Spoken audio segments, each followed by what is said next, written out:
subject to budgeting right now. The university has budgeted that this class be taking place, this time, and so on. So this was all planned last year. And that's what budgeting is. Budgeting is a plan of activities for the upcoming year. Now, as a manager, you have to learn how you put together a budget. And then once we have the budget in place, you're going to be evaluated. Budget control is all about evaluating management performance. And so once you've done the budgeting, the planning, when you get into the year that you planned, the accountant will be collecting actual data and comparing that actual data to the budgeted data that you have forecast. So you spend months in a business making these plans. So our learning objectives here is to look at the benefits of budgeting and what is essential to creating an effective budget. There are different types of budgets. We put them all together under one umbrella called the master budget. And what we're doing actually is we're preparing or forecasting what our income statement would look like at the end of next year. Then finally, we look at one particular type of budget, a very important budget, and that is the cash budget, which analyzes when we receive cash and when we have to pay out cash, because the one thing you do not want to do is run out of cash in business. Now, the definitions. To begin with, a budget is a formal written statement of all the management's plans, all the manager's plans for a 12-month period in the future. And it's expressed in financial terms. Now let's assume the budget year is January 1st to December 31st.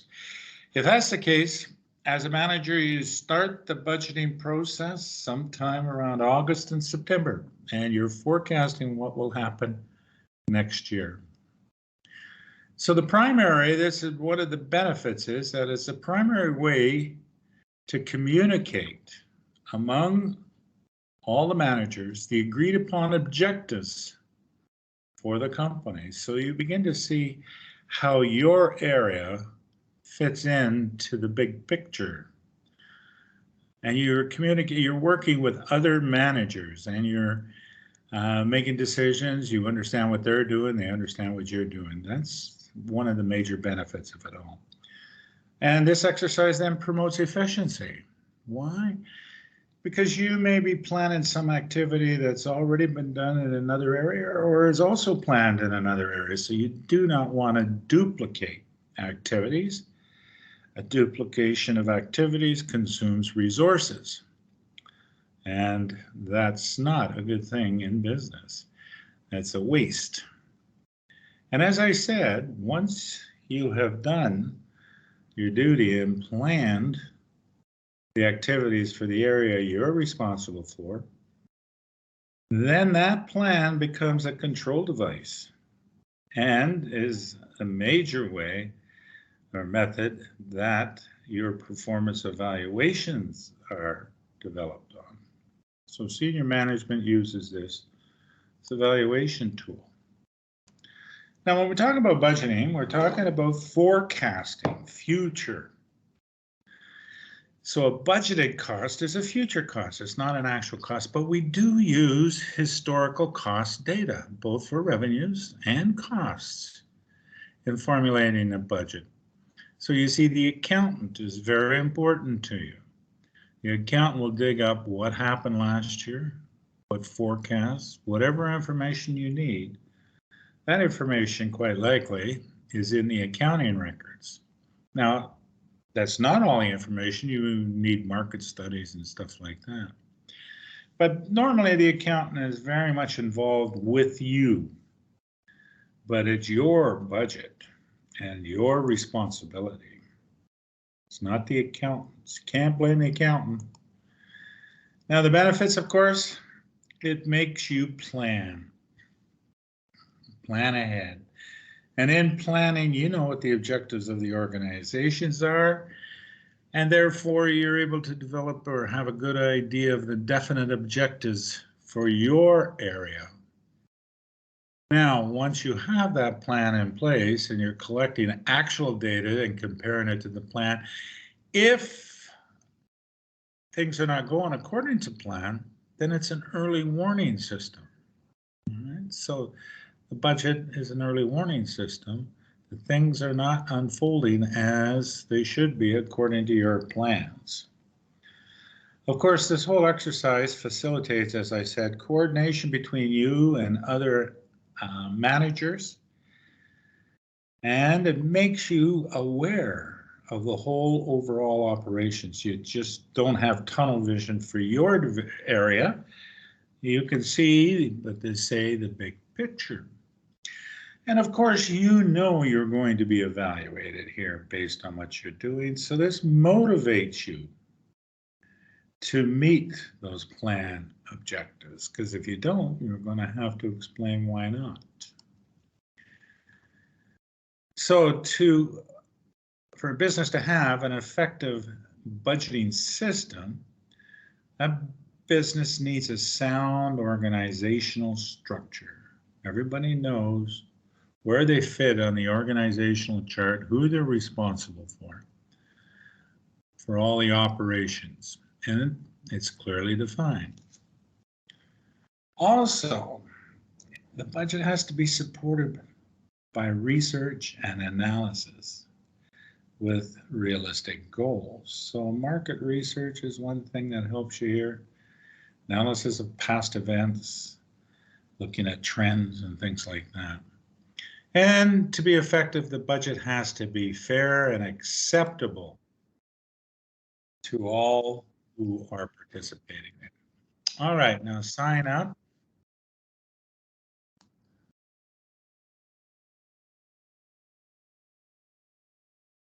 Okay.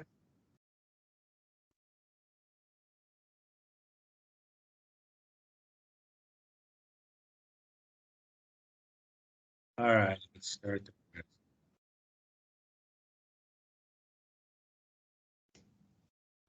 Why are budgets useful in the planning process?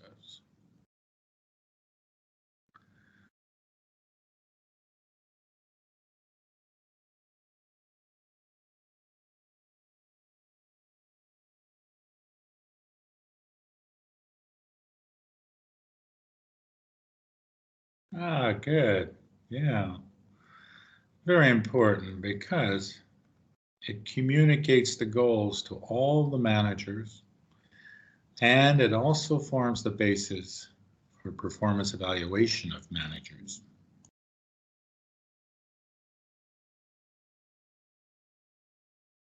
The budget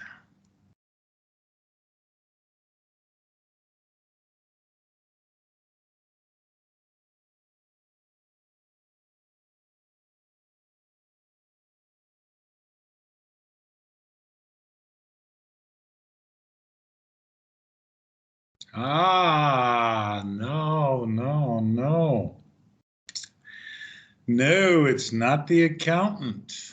They're not responsible. The manager is responsible. The budget is all constructed under the supervision of the manager. The accountant just helps gather information for you. Now, you will know if your manager is an effective manager if you come up with some idea and you go to the manager and the management says, no, it's not in the budget. Well, that manager is using the budget as a substitute for management when they just dismiss you like that. A budget should be an aid to management. Now we can change the plans. So if there's something comes along that might be a good idea, it should be investigated. You simply don't say there's no money in the budget, forget it. Okay. So a budget is an aid. A poor manager uses the budget as a hammer to hit you over the head with. And the accountant has nothing to do, is not responsible for the budget data. All right, now that we got that straight, let's continue, which is true of budgets.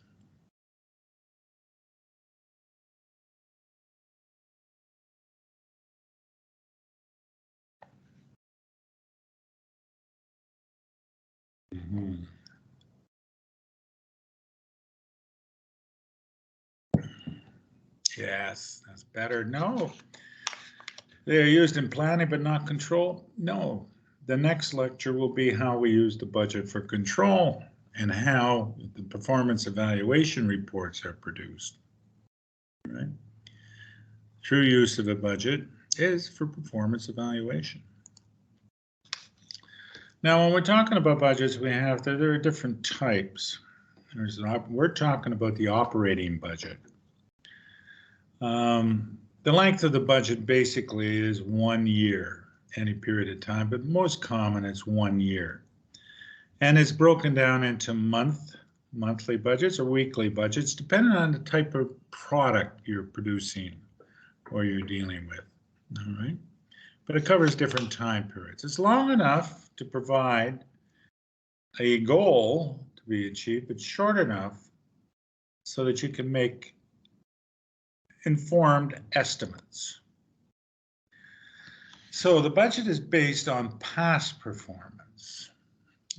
Collect data from the organization unit, and the budget, as I said, begins months before the current year. It all starts and it all hangs on the sales forecast.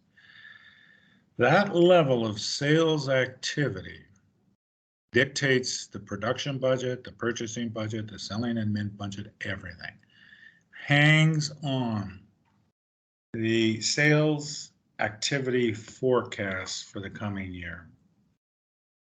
And to do that forecast, of course, you need market analysis, you need general economic conditions, you have to look at that, industry trends, our previous market share, are there going to be any price changes or competitors coming in with something?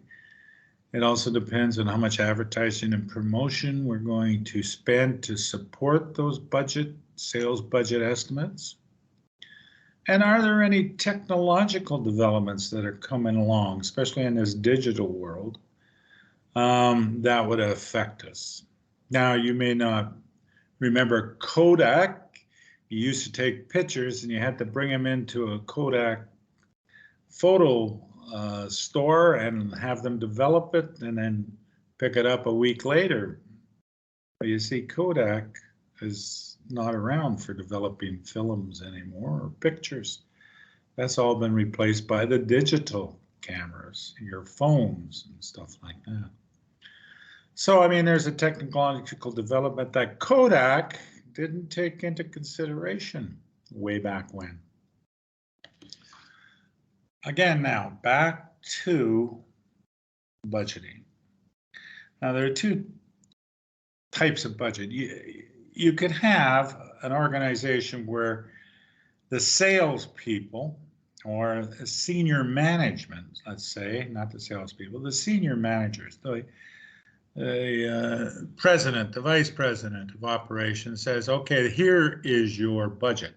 We want you to achieve this kind of sales level in this quarter in Oman, first quarter next year, second quarter next year, third quarter. That's called top-down budgeting. All right, top-down budgeting means that senior management are telling you what your budget figures should be. Well, you see, if they do that, well, then it's sort of easy for you. You just, okay, I'll try, but you don't own that number. You were given that number.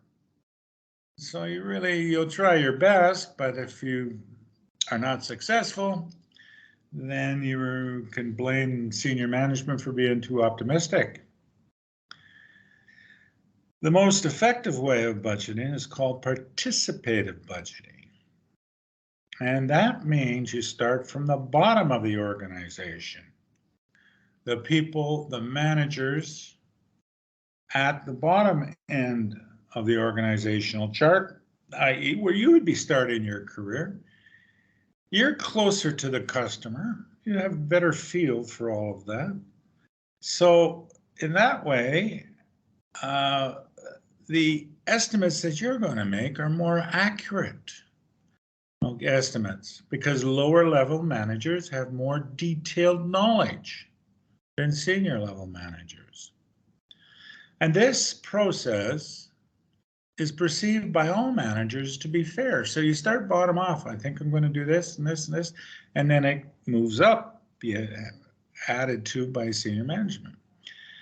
So therefore, the overall goal here is to produce a budget that is considered fair and achievable by managers in their efforts to meet corporate goals. So everybody's in on that. The risk of an unreliable budget is greater when it's top down. So when it's participative and you say, okay, I think these will be my sales in Oman next quarter. Well, you see now you own that number. You said it's going to be, you're going to try and make that happen. All right, so that's participative budget. The disadvantages too, one is very time consuming. You have to check all the time, your numbers, check with other managers, do all kinds of things. It's time consuming. And the other disadvantage is, and senior management is aware of this and watches out for it, you may be gaming the system. That is, you know that you can sell 10,000 next quarter, but to be safe, you're going to say 9,500 so that you come in over budget. Well, they know you're gaming the budget. So the thing is don't create budget slack, as they call it. All right. So here's your chart. You have the departmental level managers. They produce their budget. It goes up to the plant managers on both sides. Then it goes up to the VP of operations. And we're talking about operations budgets.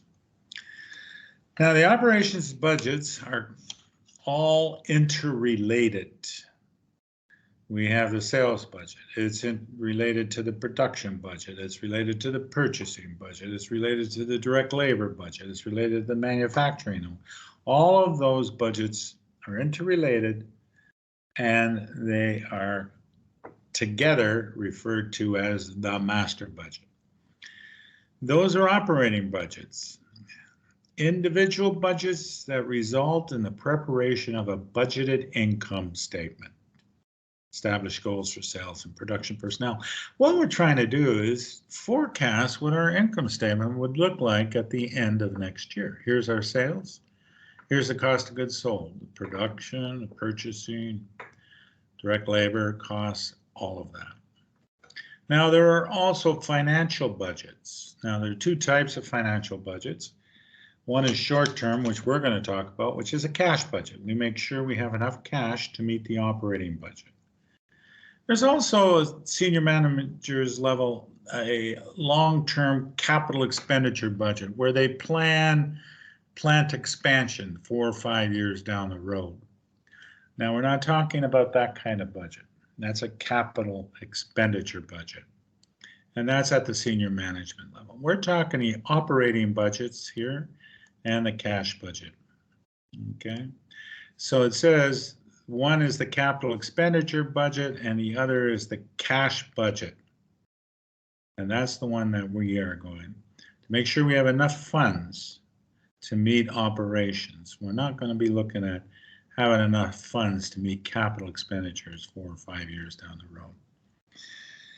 An overview of all the budgets that we are concerned with here. You can see it starts up here with the sales budget. Based on the number that the salespeople put in place by month for the next coming year, The production manager will take those numbers and plan the production of units to meet the sales budget. Now, let's just assume we're only talking maybe one type of product here. But if you're talking multiple products, you can see the production manager has a huge job. He has to do each product. But let's assume it's one product. And the production manager then puts together the production budget to meet the sales budget.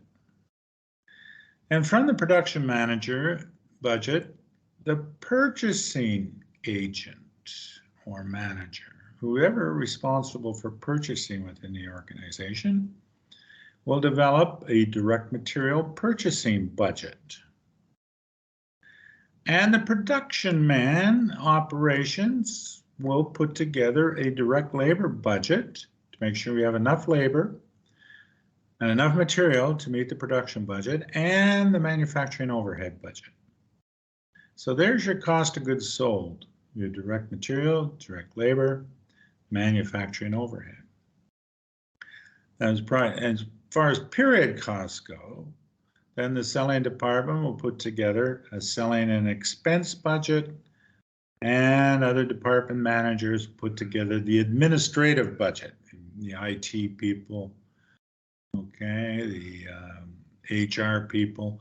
All of those people are in here at the administrative budget level. The marketing people are selling, and in here they will bring in advertising, or level of advertising expense. And we're all trying to project what the budgeted income statement, budgeted, remember when you hear budget, it means estimate, it means forecast, it means future. So what would be the future income statement, the end of next year? And then we're going to look at the cash budget. We have to make sure that throughout the whole year, there's cash coming in and there are cash needs to pay for materials and labor and overhead costs. So the timing of the cash in and the timing of the cash out is what the cash budget is all about. We do not want to run out of cash. That means you are insolvent. Insolvent means not solvent. Not solvent means bankrupt. Okay. Now we're not going to go forward into the capital expenditure budget here, and there's no need to do the budgeted balance sheet. But that's all part of it, and the accountant would actually put those two together. So that's an overview of where we're going and how we do it. All right, any questions to that point? No? All right.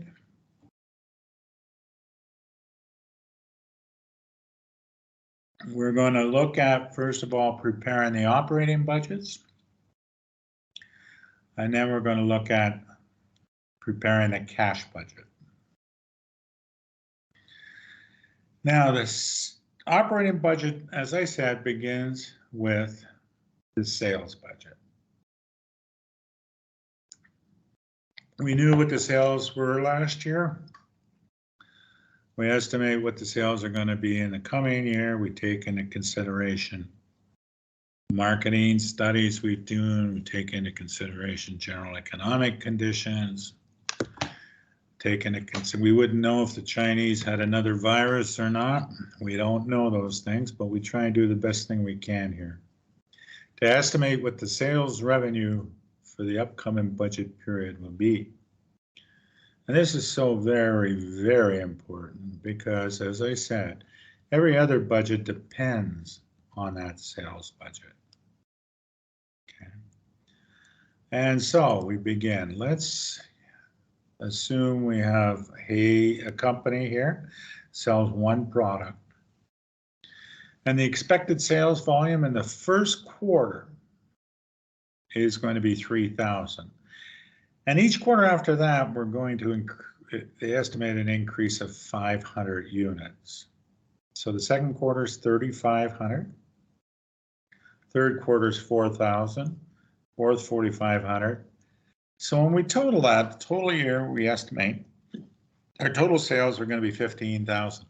Now there's no price increase, so we have the same sales price per unit.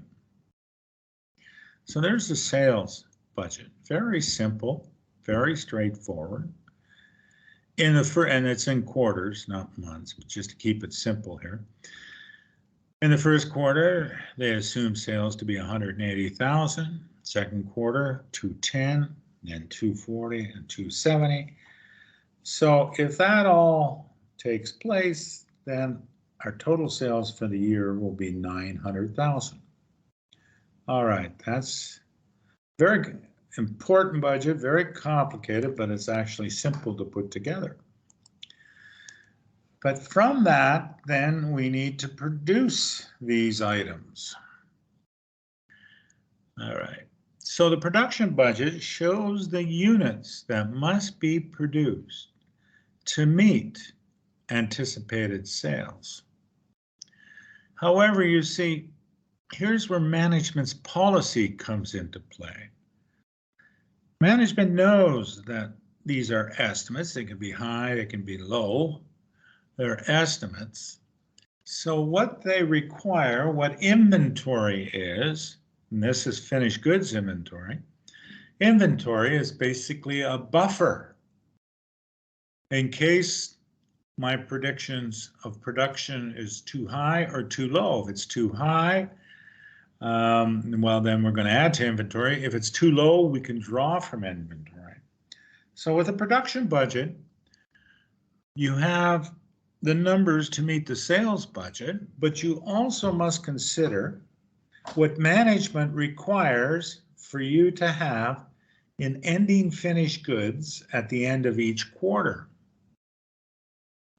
So therefore, you take the budgeted sales units plus the desired ending finished goods that management wants you to have, finished goods inventory, but you already have at the beginning of this quarter some finished goods inventory from the quarter before. You see, this policy is consistent. You're following the same policy that was last year. Last year, they created finished goods inventory at the end of each quarter. So at the beginning of this quarter, you already have some finished goods inventory. So you take your sales forecast, you add the desired ending inventory, and you say, okay, I don't have to produce to all of that because I have some beginning inventory. And that's how I do that. So let's assume here we have the sales budget. We know what that is. But Hayes Management says that we want you, production manager, to plan your production so that you end up with 20% of next quarter's sales as ending inventory. The units you need for next quarter, you must have 20% of those units at ending inventory in this quarter. All right. So the production budget to meet the year end, quarter one, I take 3,000, that's the sales budget. Now I look at the sales budget estimate for quarter two and it's 3,500. So 20% of 3,500 is 700. So in quarter one, I need 3,000 to meet the sales forecast, and I need 700 to meet management's policy of 20% of next quarter. So I need 3,700 units in total, but I don't have to produce 3,700 because I already have 600 in beginning inventory. How is it 600? Well, you see, the year before this, they ended up the fourth quarter with 20% of 3,000. You understand what I'm saying? They forecasted 20% of this 3,000, and that's how they ended up with 600. So the production manager in quarter one will produce 3,100 units. Now the sales forecast for quarter two was 3,500. And I need 20% of what I would need in quarter three. So 20% of 4,000 is 800. So I need 43. But notice at the end of quarter one, I had ending inventory 700. So that ending inventory 700 is beginning inventory in quarter 2.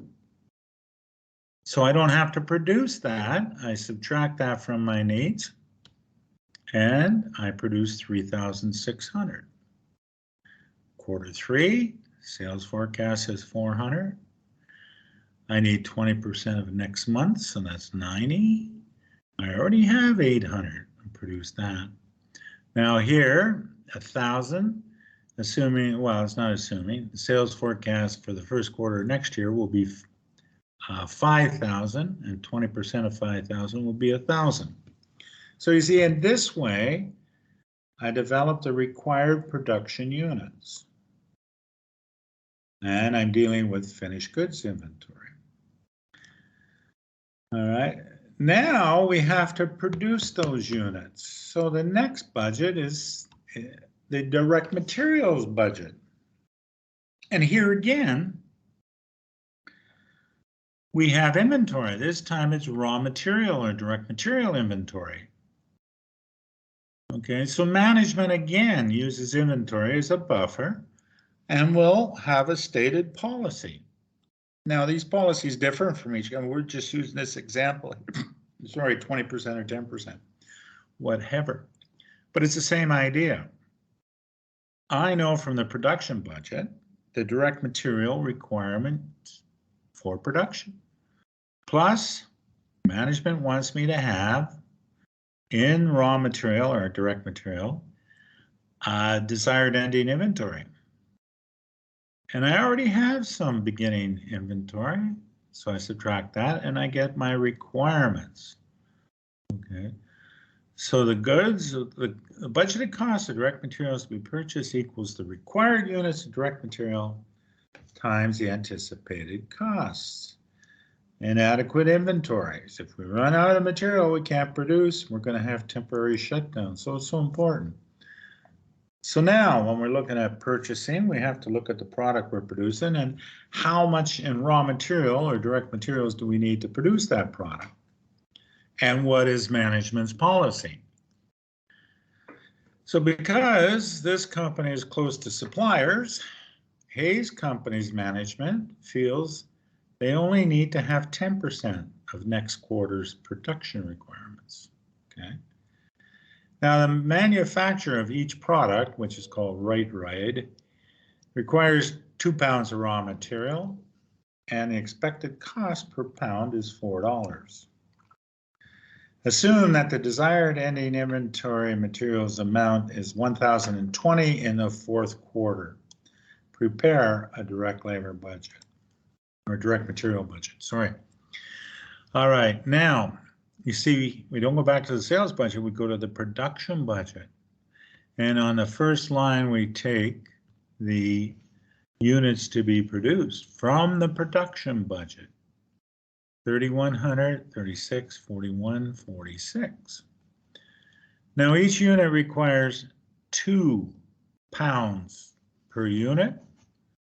So I multiply by the 2 pounds.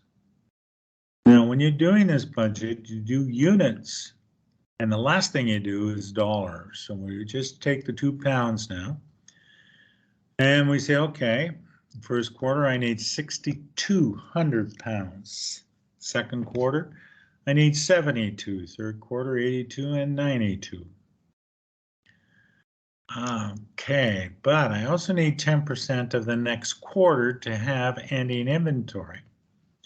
So my requirements are 7,200 pounds in quarter 2.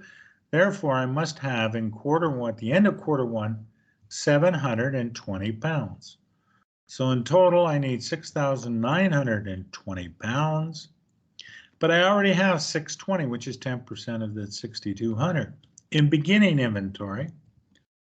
So therefore, my requirements in units is 6,300.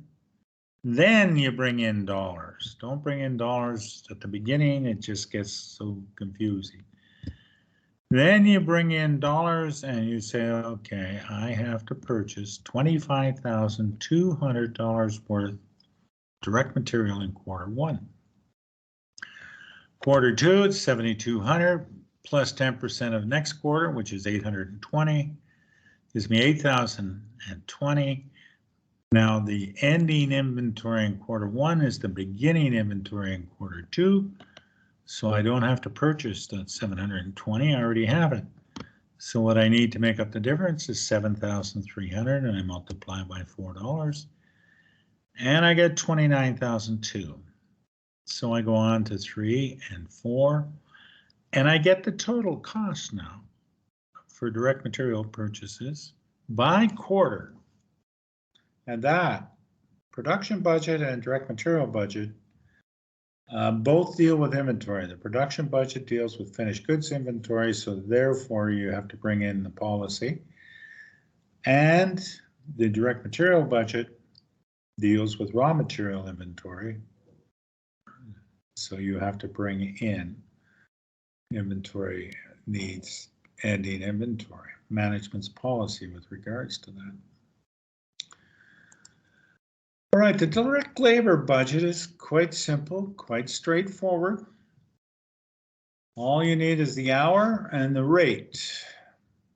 So the units to be produced, you go back to the production budget. The number of units to be produced, first quarter, times the time it takes to produce one unit, times the cost we pay per hour. And there's your direct labor budget. Okay, so the anticipated hourly wage is $10. Straightforward. Production budget, 3,100 units in the first quarter. Each unit takes 2 hours. I need 6,200 hours, and I pay $10 an hour. So there, 62,000 is my direct labor costs. So that budget is rather straightforward and easy. Now the manufacturing overhead budget. Now the manufacturing overhead budget we distinguish between fixed and variable costs. Now the manufacturing overhead budget is related to production. It's related to production.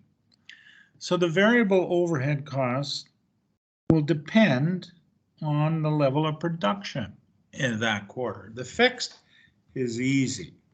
You know what it was last year, the fixed overhead will be pretty close to this year.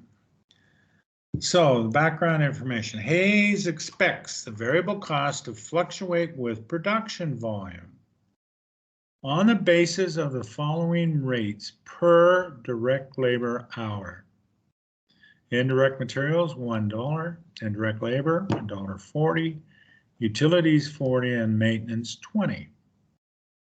Thus, if I'm looking at 6,200 direct labor hours, go back to direct labor budget, to produce 3,100 units, then I would budget indirect materials to be 6,200 times $1. Indirect labor, 6,200 times $1.40, and so on. And the rest is fixed. So to put those numbers together, the variable portion relates to the direct labor budget. Direct labor budget is based on production. So we look and we see down here, you see the, what they say, the direct labor hours, 6,200, 7282. So you build the variable cost, indirect material, 6,200 hours times $1. Second quarter, 7,200 hours times $1, 8,200 times $1, and so on. Indirect labor, 6,200 hours times $1.40. 7,200 hours times $1.40. 82 times $1.40, and so on. So for the whole year, we get the total cost of the variable production manufacturing overhead. Utilities, 40 cents times the number of direct labor hours, and so on. So we have the total variable costs. The fixed is easy. Supervisory salaries will remain the same. Depreciation, of course, the same. Property taxes for the whole year, divided by quarter. Maintenance basically remains the same. So I add the fixed and the variable, and I have my manufacturing overhead budget here.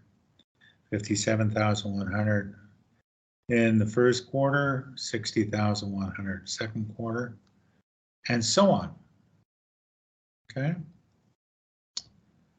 So that direct material, direct labor, manufacturing, those are your product costs. Cost to produce my product, the production budget. Now, when we go to the period costs, which are the selling expenses and the advertising, it's the same idea here. We have fixed and variable, but this time the variable varies with sales activity. Manufacturing overhead, the variable varied with production activity. This one varies with sales activity. Okay, so variable expenses per unit of sales are sales commission 3, now per unit, so I have to go back to my sales budget, and freight out $1. Variable expenses per quarter are based on unit sales. Hayes expects sales in the first quarter to be 3,000. Fixed expenses are assumed data, so we put that together. Again, the top part is variable. But now you see we pull from the sales budget. Sales first quarter 3,000, second 3,500, third 4,000, and so on. Variable expenses. Sales commission would be $3 per unit times 3,000 units, or $9,000. $3 per unit times 3,500 will be 10,500, 4,000 be 12,000, and so on. Freight out will be $1 a unit, and so there you have your variable costs. Your fixed cost is the planned advertising, broken over the quarters. That may change from month to month, but basically they're just saying it's all fixed. Sales salary, consistent each quarter, office salaries, depreciation, and so on. So I build my selling and admin budget, 42,000 first quarter, 44, and so on. So there we have it. Now, to put it together, we will achieve the forecasted or budgeted income statement. And this is the profit. If everything fell into place exactly the way we planned it, this would be our profit, and provides a basis for evaluating our performance. Well, we take the sales budget, then we take the direct material, direct labor, manufacturing overhead budget, and we put that together. There's your cost of goods sold.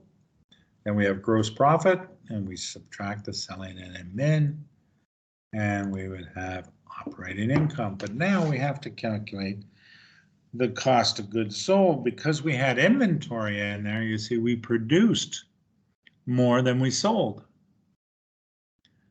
right? Because we had production inventory, we actually produced. So the cost of goods sold has to be just the units we sold. All right. So we must figure it out.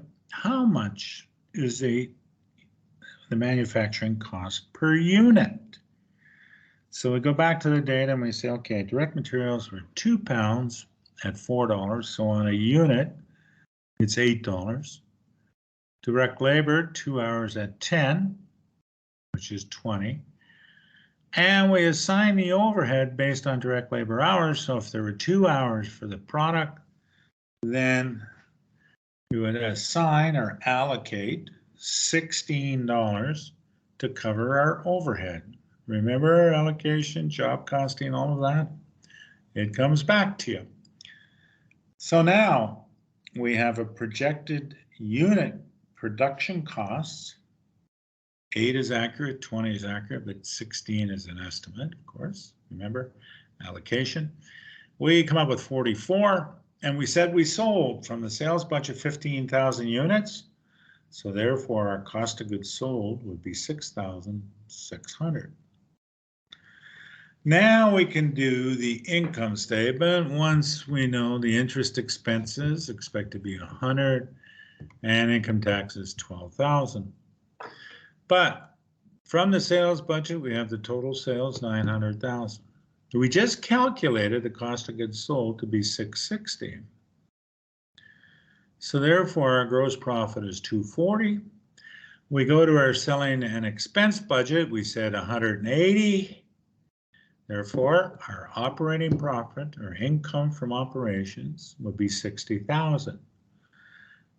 Now we subtract financing costs and taxes. So financing costs, interest expense only 100, and taxes only 12,000. Okay. So the profit, our projected budgeted net income, 47,900. And that's how we use it, preparing the operating budgets. And that's what I'm trying to do with the master budget, is project what our income statement would look like at the end of the year. All right, just to continue on, the cash budget. Now we're looking at preparing the financial, what's called the financial budget, as the cash budget. Now, there's cash inflows and cash outflows, and we have to be aware of the timing of these cash inflows and the timing of these cash outflows. So this budget is considered to be a very important budget. It's simple enough in that we have three sections: cash receipts, that's money coming in; cash disbursement, that's money going out; and a third section, if we need to borrow money. Okay, and it shows the beginning and ending cash balance. So the basic format is this. Hey, we start off with some money in the bank. We add the cash we think we're going to get. That's the total cash available during this period. All right, we subtract the cash we're going to have to spend, and we either have an excess or a deficit. And if we have a deficit, then we must borrow. So we cannot have run out of cash. Basically, that's it.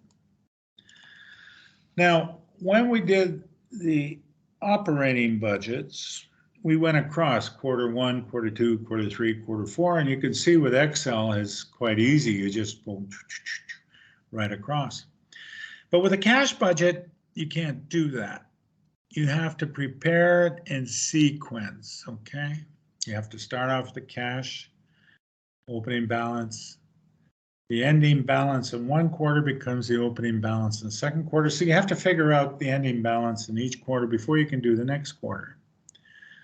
Now, the cash receipts section is principally the money we expect to collect from sales. There might be other money, there might be dividends that we might be having, or interest, or we plan to sell some assets. All of that would be cash coming in. Then we do an analysis of cash going out, cash payments.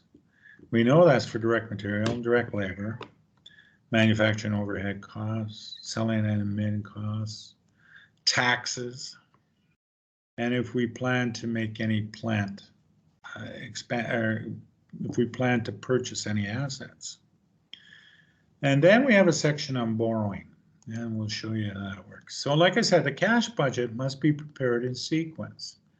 Why? Because the ending cash balance of one period is the beginning cash balance of another. So this is often prepared for the year on a monthly basis. It promotes effective cash management, but it's so important to predict what your financing needs are going to be ahead of time. You cannot go running to the bank. Oh my goodness, I ran out of cash. The bank manager said, what kind of manager are you? You're not planning very well. I don't think I want to lend you any money. But if you went to the bank manager months before or a year before and say, I think, coming up to Ramadan or coming up to a busy season, I have a lot of needs for cash. after that busy season, I'll have more cash coming in than coming out.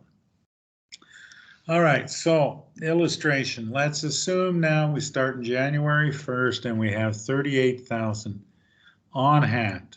Now here's management's policy again. We don't want you to go down to a zero balance, management says. We don't want you even to go below 15,000, just to be safe. So if you go below 15,000, you must borrow money to bring it above 15,000 or up to 15,000, okay? Now from experience, we know that when we make sales with our customers, generally we collect the sales 40%, we collect 60% in the month we made the sale or the quarter in which we made the sale, and 40% in the following quarter. All right, so 60 in this quarter, 40 in next quarter. But you see, last quarter, the quarter before this one, there's 40% of those sales that are coming in. And that is called the accounts receivable at the beginning of the year. So the beginning of the year is 60,000 in accounts receivable. That's the 40% of the sales I made in the fourth quarter prior to this year. We also plan to sell a piece of equipment or investment for 2,000 cash. And that will take place in the first quarter. Now, when we make payments to our suppliers for direct material, we generally pay 50% of what we owe them in the quarter in which we purchased and 50% in the following quarter. Now, the amount we owe from the year before is 10,006, so we have to pay that this quarter plus 50% of what I purchased in quarter one. Direct labor, of course, you have to pay them when they finish work every week. So there's no carryover of payroll from one quarter to another. It's all paid. Manufacturing overhead and selling admin expenses, all items are paid in the quarter in which they're incurred. But be careful here. One of the items in both of those budgets will be depreciation. Now recall, depreciation is simply an estimate of how much of the asset I have consumed or used up. So it's not a cash outflow. To repeat, depreciation is an expense in financial accounting, yes, but it's not an expenditure. An expenditure is a cash outflow. And management plans to buy a truck in the second quarter. Okay. Hayes makes equal quarterly payments for income tax and loans that I borrow from the bank must be repaid at the earliest quarter in which there's sufficient amount of cash available. And that exceeds 15,000, and I believe it's interest on that will be 100. I'm not sure. All right. We now have to do the timing of the cash coming in. And this relates to sales. Now recall, accounts receivable is owing to us from last year. And in the first quarter, we're going to collect accounts receivable and 60% of our sales in the first quarter. In the second quarter, we will get the other 40% of the first quarter sales, plus 60% of the second quarter sales. In the third quarter, we'll get 40% of the second quarter sales and 60% of the third quarter sales. So this is what it looks like. Oh.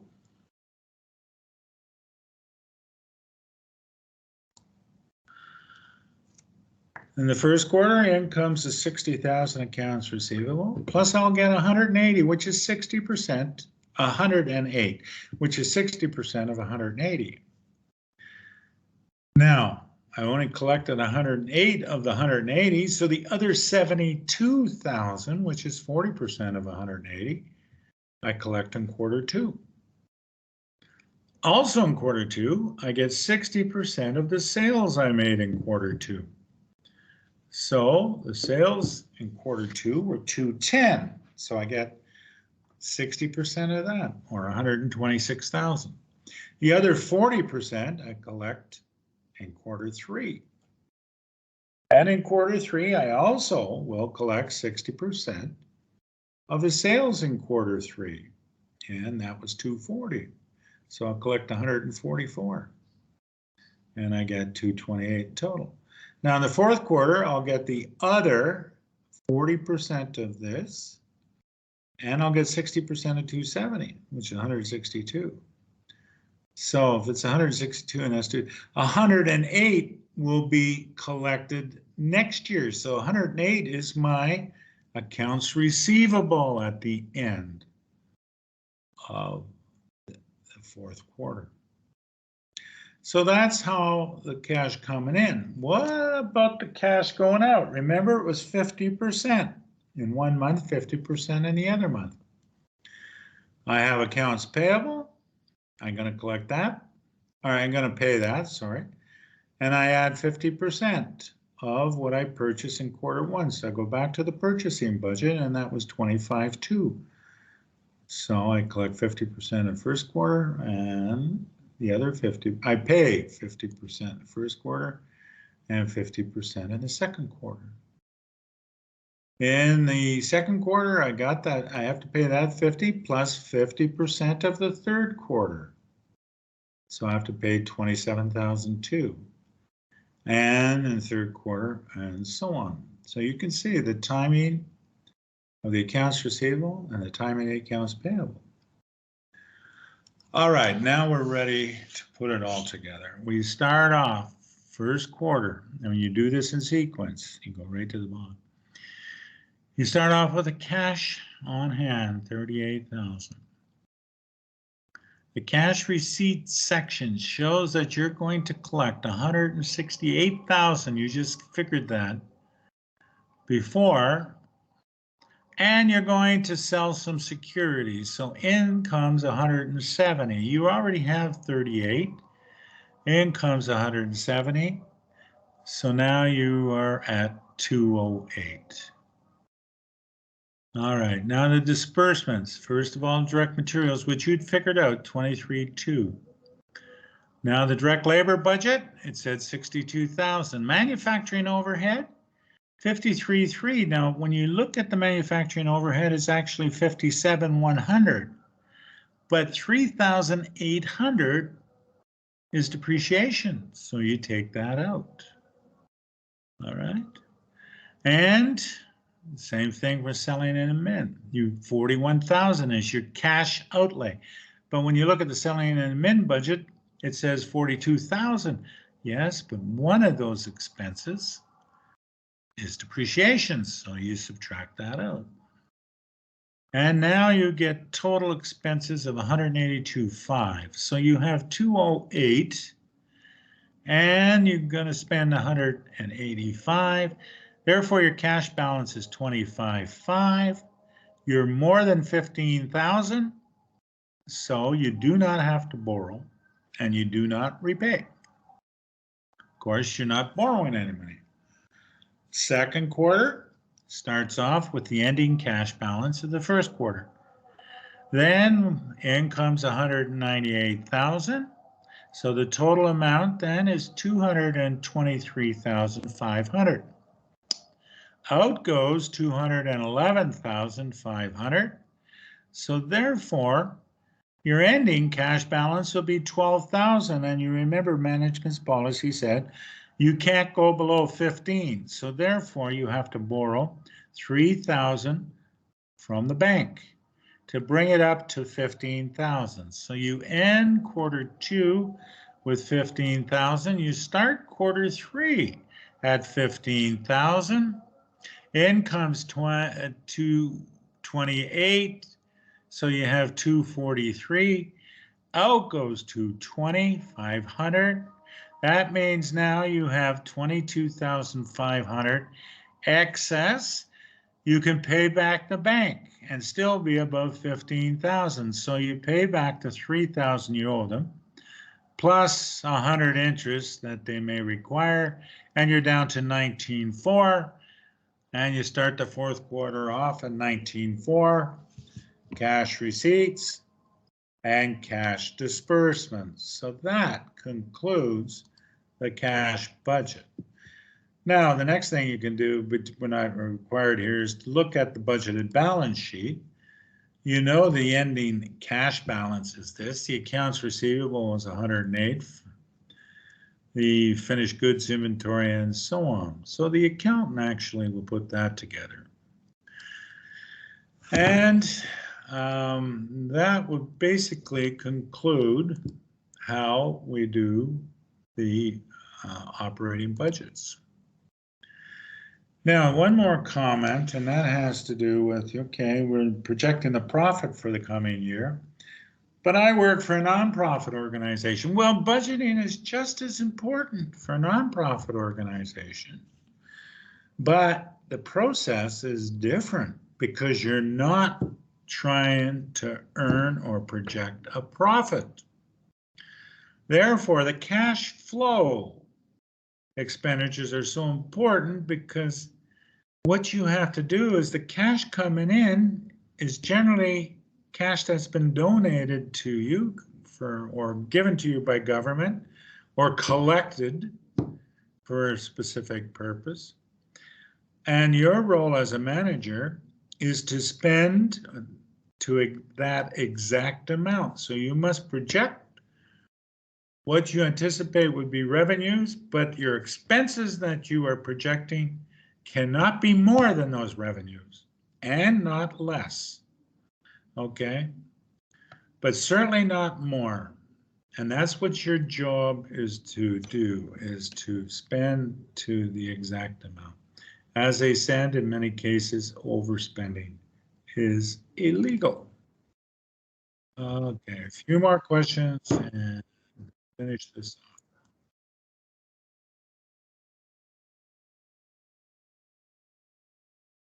All right, question 4. An overly optimistic sales budget may result in increase in selling prices, insufficient inventories, excessive. Yeah, overly optimistic means I'm going to run out. So we're going to have, no, we're going to have excess inventory. Okay, that was insufficient. All right. Question 5. In a production budget, total required production units.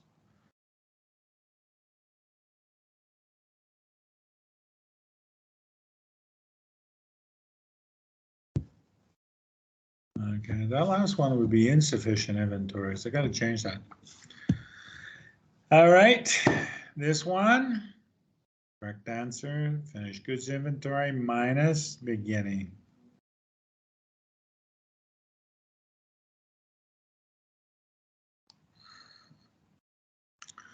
Question 6.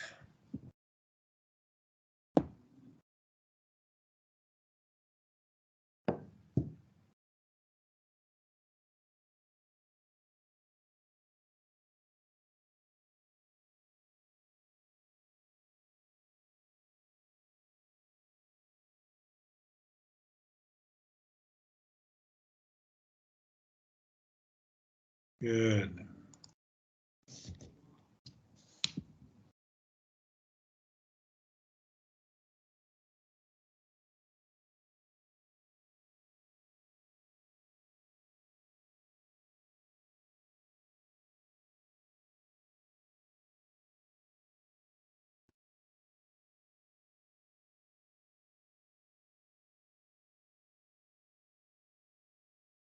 No, it's the cash budget. The cash budget